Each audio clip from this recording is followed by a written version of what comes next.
शिमला के संजौली में अवैध मस्जिद निर्माण को लेकर राजनीति ने तूल पकड़ लिया। सभी नेता एक के बाद एक इस पर बयानबाजी करने लगे।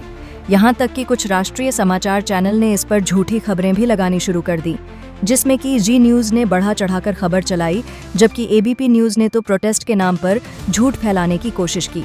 एबीपी न्यूज़ ने शिमला में पीटी टीचर्स के प्रोटेस्ट की फोटो को इस्तेमाल करके इसे शिमला में मस्जिद को लेकर सड़कों पर उतरे हजारों लोगों की फोटो बता दिया, जबकि असल मामला बिल्कुल अलग है।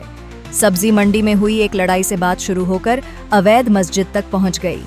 खैर, मस्जिद अवैध है या नहीं, यह तो शिमला नगर पालिका तय करेगी। मस्जिद के अवैध निर्माण को लेकर 7 सितंबर शनिवार के दिन शिमला नगर पालिका कोर्ट में इस केस की सुनवाई होगी। ये परिस्थिति हिमाचल प्रदेश में बिल्कुल भी जो है वो बर्दाश्त नहीं की जा सकती है कि अवैध तरीके से इस प्रकार से मस्जिद का निर्माण किया जाए और उसके बाद फिर झगड़ा भी किया जाए ऊपर से। और तो मुझे लगता है कि इस पर तुरंत तो कार्रवाई बनती है, सरकार को संज्ञान लेना चाहिए। आज बलबीर वर्मा जी ने जो विधायक है हमारे चौपाल के, उनने सारे विषय को हाउस में भी उठाया है और वो नोटिस के अंतर्गत जो है मुझे लगता है कि इसका जो है वो इस मामले को विधानसभा के अंदर फिर से उठाएंगे। कुछ युवा ने मलियाना में सब्जी विक्रेता को पीटा था और उस पर इशू काफ़ी आगे बढ़ा और बड़े दुख की बात है कि हमारा संजौली जो बाज़ार है, बाज़ार में लक्ष्मी नारायण मंदिर के साथ ही ज़्यादा दूर नहीं है, लक्ष्मी नारायण मंदिर से एक मस्जिद का निर्माण हुआ है और मंदिर में जब भी कोई आरती या पूजन होता है और मस्जिद में जब भी नमाज पढ़ी जाती है, एक दूसरे उससे डिस्टर्ब होते हैं और मंदिर सैकड़ों वर्ष पुराना है, बहुत पुराना मंदिर है और मस्जिद अभी कुछ ही दिनों में मस्जिद वहाँ बनाई गई है और जैसे सुना है कि वो अनऑथराइज्ड बिल्डिंग में बनी है। हमारी सरकार से यही विनती है कि मंदिर के साथ मस्जिद ना बनाई जाए और जो कुछ लोग इसको राजनीतिक दृष्टि से एक अलग प्लेटफॉर्म पर इसको ले जा रहे हैं, उन मित्रों से भी मेरी ये विनती है कि आप क्षेत्र को ना बांटे।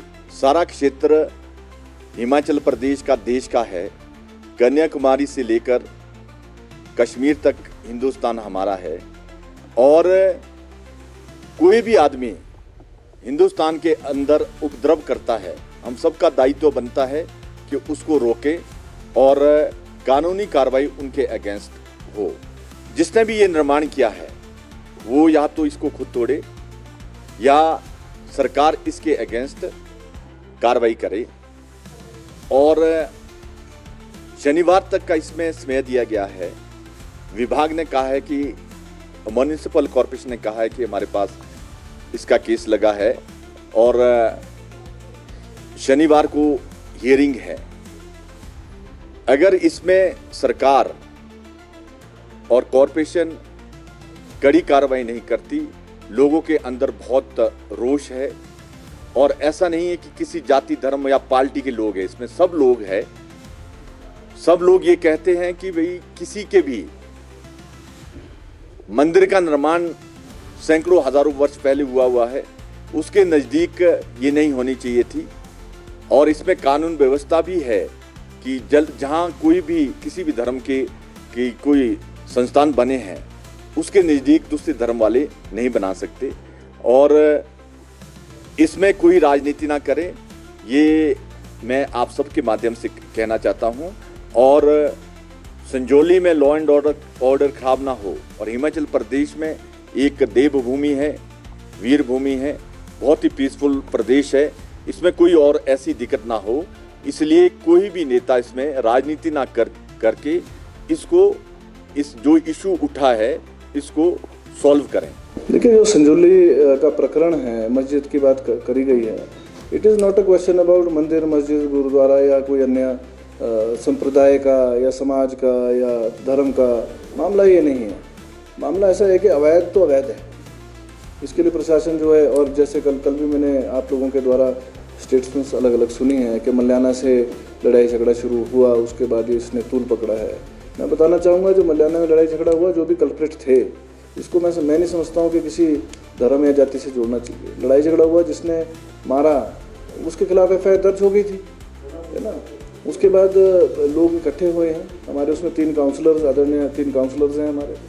उन्होंने देखा कि गलत हो रहा है। हालांकि काउंसलर्स की ही बात नहीं है कि वो कसुमटी विधानसभा क्षेत्र से हैं, किसी अन्य क्षेत्र से हैं, न केवल काउंसलर्स, आम जनता को गलत के खिलाफ आवाज़ उठानी चाहिए।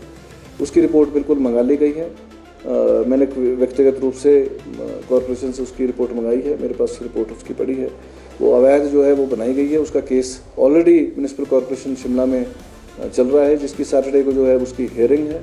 और कोई भी ऑफिसर भी हों, वो किसी अवैध को वैध तो नहीं बता सकते। उसके लिए इमीडिएटली ऑर्डर पास उसका होना चाहिए, क्योंकि उसमें कोई इफ बट तो होनी नहीं चाहिए। अगर 50 स्क्वायर फीट या 500 स्क्वायर फीट पास हुआ है और उसमें 5000 स्क्वायर फीट बना दिया गया है, तो वो सामने इमीडिएटली वो दिख रहा है।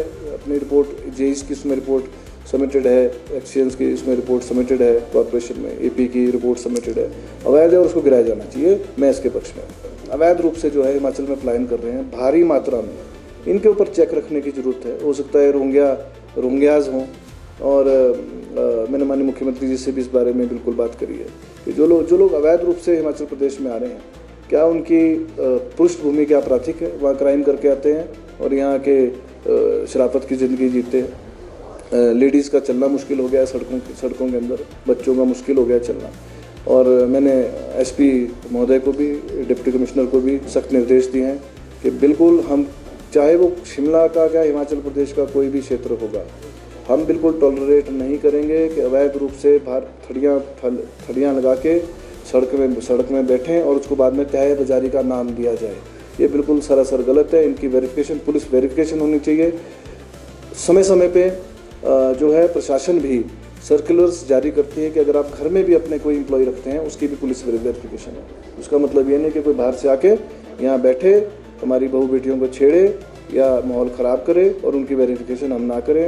वो कौन से देश के नागरिक हैं, वो कौन से प्रदेश के नागरिक हैं, इसकी जांच, और उनकी क्या पृष्ठभूमि है, उसकी जांच जो है बहुत आवश्यक है। और ये लिस्ट जो है वो हम लोग कर रहे हैं।